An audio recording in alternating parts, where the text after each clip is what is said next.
नमस्कार, आप देख रहे हैं पब्लिक टाइम्स पूर्वांचल। मैं हूं हेमा। आइए जानते हैं देवरिया की खास खबरों को विस्तार से।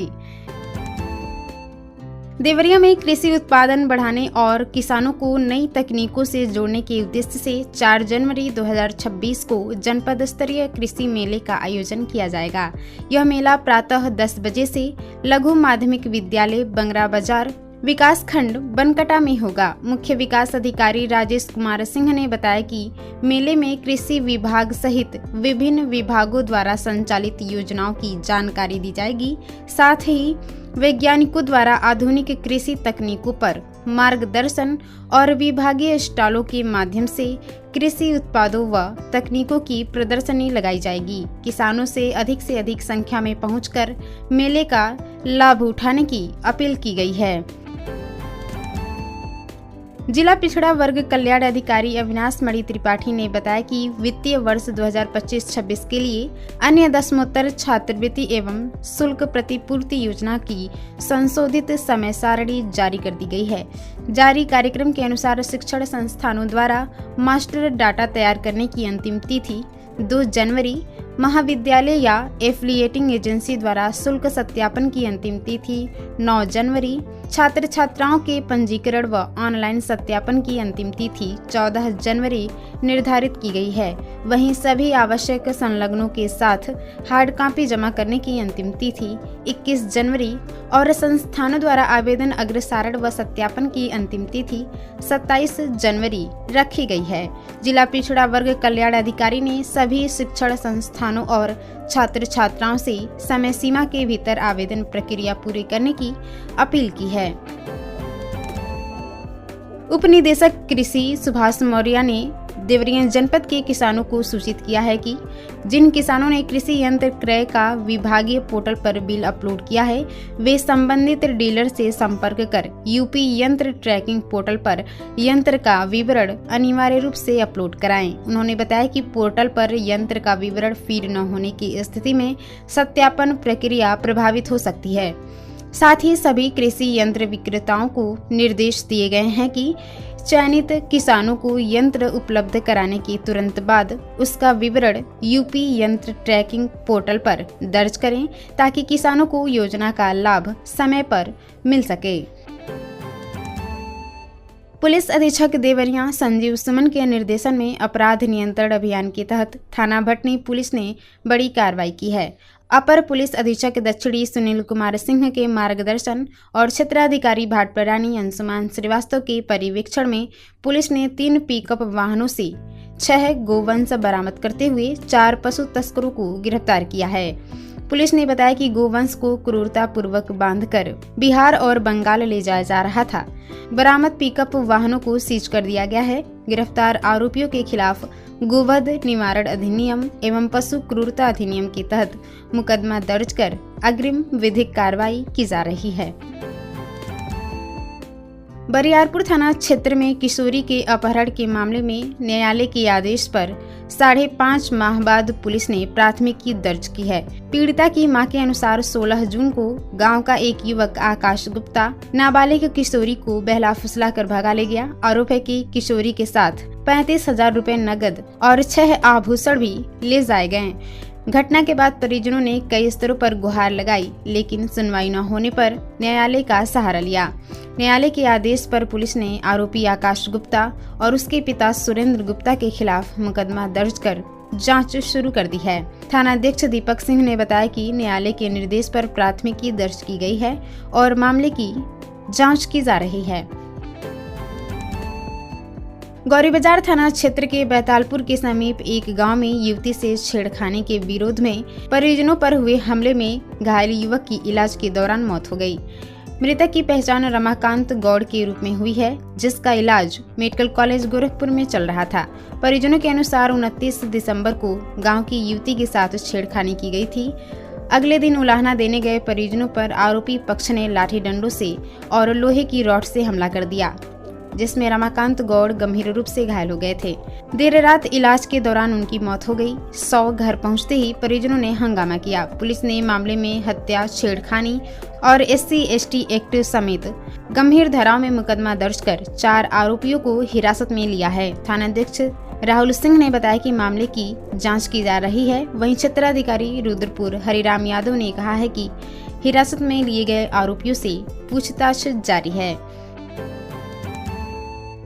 विदेश में चालक की नौकरी दिलाने का झांसा देकर 1,25,000 रुपए की ठगी के मामले में कोर्ट के आदेश पर पुलिस ने आरोपी एजेंट के खिलाफ प्राथमिकी दर्ज की है।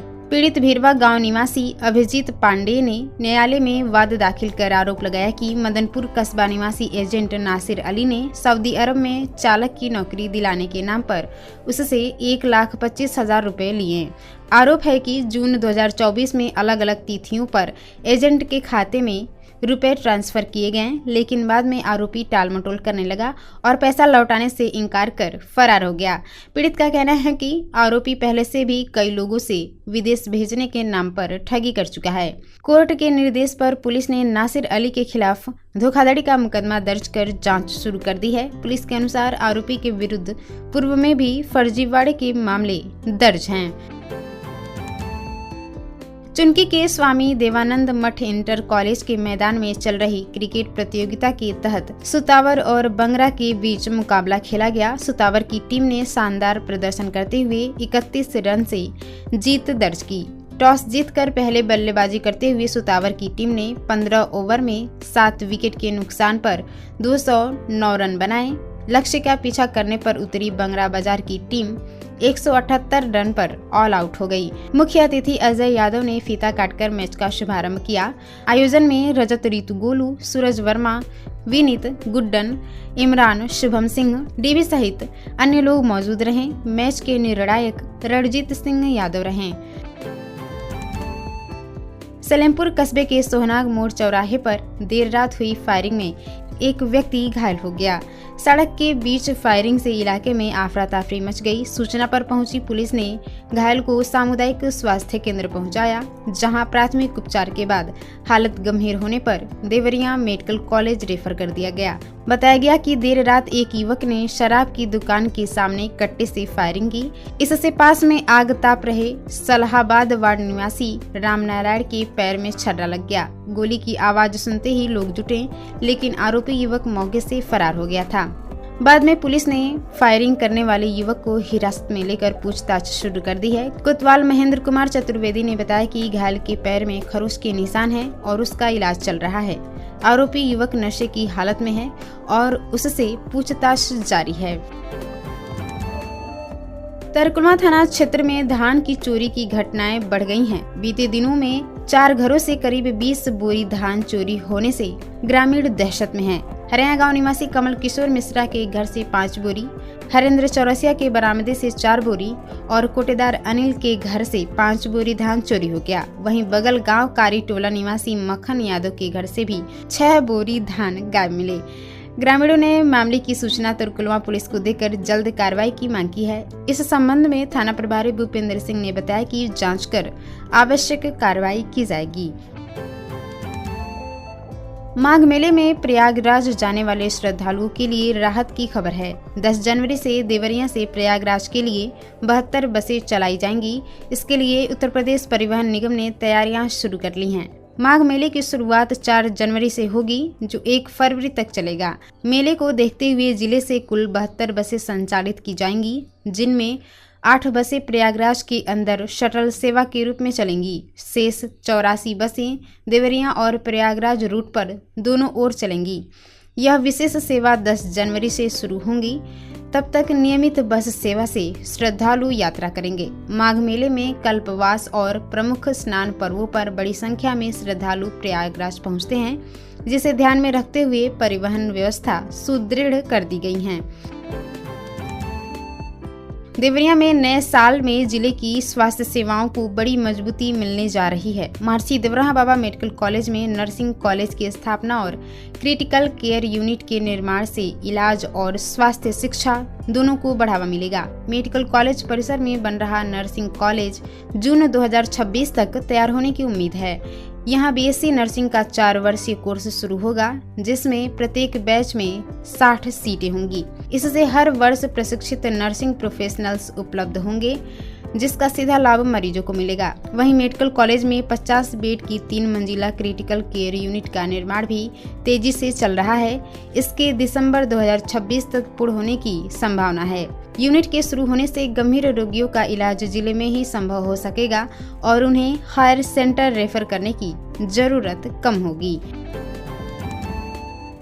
प्रदेश के उच्च शिक्षण संस्थानों में आवारा कुत्तों की गणना और उनसे बचाव के लिए नोडल अधिकारी नामित करने का आदेश जारी किया गया है। उच्च शिक्षा निदेशालय प्रयागराज ने उच्च न्यायालय के निर्देशों के अनुपालन में यह आदेश सभी क्षेत्रीय उच्च अधिकारियों और विश्वविद्यालयों के कुल सचिवों को भेजा है। यह आदेश उच्चतम न्यायालय में दाखिल सिविल सुमोटो रिट पिटीशन संख्या 5/2025 के तहत अगस्त और नवंबर में पारित निर्णयों के आधार पर जारी किया गया है। न्यायालय ने सभी शिक्षण संस्थानों में आवारा कुत्तों से बचाव के लिए प्रभावी उपाय सुनिश्चित करने के निर्देश दिए हैं। निदेशालय ने स्पष्ट किया कि संस्थानों में नामित नोडल अधिकारी मानक संचालन प्रक्रिया की कड़ाई से पालन करेंगे। आदेश को लेकर शिक्षाविदों में चर्चा तेज है, जबकि शिक्षक संगठनों ने इस पर आपत्ति जताई है।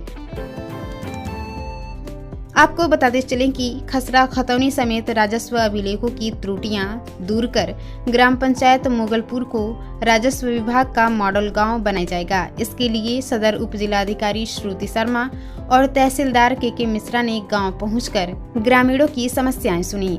एसडीएम की पहल पर गांव में खसरा खतौनी घरौली नाम की त्रुटि हिस्सा बंटवारे जैसी समस्याओं के मौके पर ही समाधान की प्रक्रिया शुरू कर दी गई है। हल्का लेखपाल और कानूनगो को निर्देश देकर गांव में ही अभिलेख दुरुस्ती का कार्य कराया जा रहा है। इस पहल से ग्रामीणों को तहसील और ब्लॉक में चक्कर लगाने की जरूरत नहीं पड़ेगी। ग्राम प्रधान इमरान सिद्दीकी ने इसे सरकार की सराहनीय पहल बताते हुए कहा कि इससे सभी ग्रामीणों को सीधा लाभ मिलेगा। तो ये थी देवरिया की खास खबर। आप इसे देख रहे थे पब्लिक टाइम्स पूर्वांचल पर। मैं थी आपके साथ हेमा। नमस्कार।